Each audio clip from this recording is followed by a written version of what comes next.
Hey, fellow humans. Here we are on part seven. Seven. Did that twice. Okay. And we are here to talk about now the child self. If you have not heard it, it's probably pretty self explanatory. And if you have heard it, you know exactly that that is the most important part, one of the most key elements of the process of loving yourself. Because what is the child self? That is your innocence. That is you before you decided to just throw all those pebbles, those stones, those boulders on top of that poor child and just leave them there. And then you grew into this like being that you are now, having to work on now throwing them boulders off of you and finding that child again.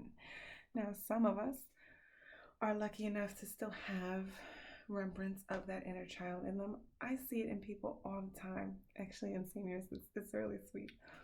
But we all have that inner child still in us somewhere. And that inner child is really the one operating each and every move that we make. So that's why our inner child is such an important key to this process, because our inner child is us. But sometimes it might be easier for us, as just being the toxic people we are and like really not loving ourselves, to think of our inner child as another person, somebody outside of ourselves. Just sometimes it makes it easier to compartmentalize. But we need to learn and remember that inner child, and we need to bring that inner child back.